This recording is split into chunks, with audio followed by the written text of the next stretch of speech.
Hello and welcome to the Rested podcast. My name's Mark Selby.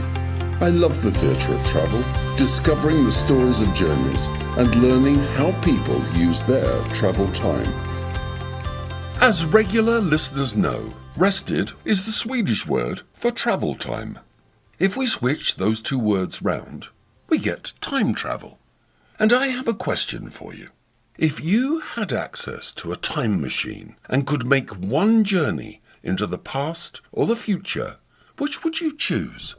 Perhaps it would be to return to embrace a long-lost loved one, or to a pivotal moment in your life, positive or negative, to live that moment again, or to make a different decision. Of course, doing something different could result in a life quite unlike the one you have today, for the better or worse. You might choose to meet someone from history or attend an event from the past. Alternatively, you might choose to travel to the future to see how life turns out for yourself or your children. You could go to find this week's lottery numbers, then return to buy a winning ticket. There are so many time travel options. Then again, you might choose to forego that travel and just live for now, savouring this moment to the full. A British survey in 2015 asked the same question. 31% of respondents said they'd definitely try time travel, and 30% said they'd probably try it. 10% said they definitely wouldn't, and 9% weren't sure. 25%, or a quarter of respondents, said they'd want to travel to the future. 53% said the past, and 21% weren't sure. Not surprisingly, 18 to 24-year-olds were more likely to want to travel to the future than respondents aged over 60, with richer lives perhaps to revisit. I'm keen to hear what your choice would be. Send an email to restedpodcast@gmail.com. For myself, I feel I can travel to my past through memories.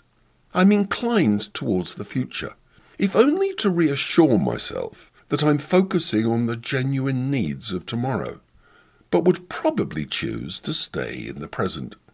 I can understand younger people wanting to see the future, and was intrigued by two BBC film clips from its archives. In 1966, the BBC asked children what they thought life would be like 34 years in the future, in the year 2000. In 1986, the same question was posed to another group of 13-year-old children, asking them to predict what life would be like in 2020. In 1966, apart from concerns over nuclear proliferation and the risk of war, awareness of technology's growth is very evident, as is the expectation of space travel. Remember, the question was being asked 3 years before man stepped on the moon. One girl in 1966 says, "Those computers are taking over now, computers and automation, and in the year 2000 there just won't be enough jobs to go round, and the only jobs will be for the people with high IQs who can work computers and such things. Other people just aren't going to have jobs. There just aren't going to be jobs for them to have." In 1986, one child says, "Obviously, nuclear war worries me, but I don't think that'll happen. Unless they've got computers that press the button for them, because I don't think any human being is actually capable of pressing some button that releases all nuclear arms, because it just means destruction of the world." It's encouraging to hear that faith in humanity. But the concerns over technology and its impact on people would almost certainly be voiced again today, together with concerns over global warming and the environment. Predicting the future is never easy. Fortune tellers and futurologists might seem convincing, but I prefer Peter Drucker's comment that the best way to predict the future is to create it. The only thing I know, in the words of Dan Ariely, is that people are predictably irrational. Forecasting behaviour is challenging, to say the least. But we do have verified data and research that confirms climate change is real and that we need to adjust our behaviours. Transportation is the greatest emitter of carbon dioxide on the planet, and cars are the largest single contributor. And tailpipe emissions are just one part of the air pollution cars cause. I'll elaborate on this in the next episode. There are certain aspects of the future we can forecast and impact, and the future has been of great interest for centuries. A recent Pew Research Center survey found that 30% of American adults say they consult astrology, horoscopes, tarot cards, or a fortune teller at least once a year, but most do so just for fun. I remember commuting on the London Underground when so many passengers were reading their daily newspapers, doing the crossword and casting an eye over that day's horoscope, chuckling with friends on the train or in the office later, comparing their respective horoscopes. For some, it had significance. For most, it was fun. And fortune-telling can be fun, as I've heard from older train riders in India recently. J. H. Somerville, an Australian of Scottish descent, moved to India after the Great Depression, in search of economic opportunity.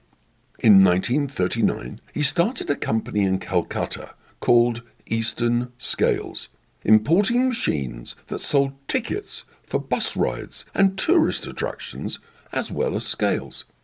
The company grew and in the 1960s was importing wrought iron weighing machines from Germany. They were functional and drab in appearance. But in the 1970s, the Indian Prime Minister, Indira Gandhi, placed restrictions on companies importing products from overseas to encourage local manufacturing. As a result, Eastern Scales started manufacturing its own machines, but rather than simply imitating the drab, functional German designs, it took a different approach, one that many in India remember fondly from their childhoods. The new weighing machines were colourful and fun. They were installed on railway station platforms across India. When you stood on the scale and slid 1 rupee into the coin slot, the machine's bright lights flashed and sounds of whirring and pinging rang out. Later machines played musical tunes. Then out came a card that had your weight printed on it, together with a fortune. Cynics might imagine, given the location of the machines, the cards simply said, "You are going on a journey." But no, they were far more imaginative. The fortunes changed with time. They seemed to range from the advice a wise grandmother might give to friends' messages of hope. Here's a random selection from early to later machines. Quote, "Although liable to many disappointments, things turn out fairly well for you, even if not always the way you prefer them." Another one, "You are guided by your intuition and are usually right, though you often overlook important details." Another, "You are appreciative of good qualities in others and are not hesitant to say a good word for one deserving praise." Later fortunes include, "You will be happy and prosperous," and "You will meet your soulmate soon." Now, judging by the number of rested listeners that have told me how they met future husbands, wives, and partners while travelling on buses and trains, that last one seems surprisingly accurate. My thanks to Teo in Romania, David in Paris, Mari in Tampere, and Anne in Boston for your tales of romantic encounters. Sadly, those Indian fortune-telling weighing machines are now antiques, consigned to museums, together with many happy memories. Most of us never tried one of those machines, but we've probably eaten a fortune cookie at some time in our life. The origins of these cookies have been debated for years. There were cookies containing messages in Kyoto, Japan, in the 19th century. But the story I favour of the origins of the modern fortune cookie is of the Chinese railroad workers in California during the gold rush. These workers, unable to exchange traditional moon cakes for the moon festival, created cookies with encouraging messages inside for the celebration. The custom continued in San Francisco in the early 1900s after the Chinese settled there. They were made by the city's Benkyodo bakery. The messages in fortune cookies today can be hilarious. Examples include, "I see money in your future. It's not yours, though." Another, "To truly find yourself, you should play hide-and-seek alone." If you think nobody cares if you're alive, try missing a few car payments. And the perennial gem, "Help! I'm being held prisoner in a Chinese bakery." Hopefully, when travelling on roads, rails, or in life, we have a future destination in mind and can head in that direction. On the journey, our travel time is precious. And as we've heard in previous episodes, choosing our method of travel with thought can greatly enhance our travel time, making a difference for ourselves and others. I wish you good fortune. Enjoy your travels. Thanks for listening to the Rested Podcast. Please subscribe for details of new episodes and tell your friends. I look forward to reading and sharing your travel stories. Please email restedpodcast@gmail.com. And my thanks to everyone that has contributed to Rested so far. Enjoy your travel time.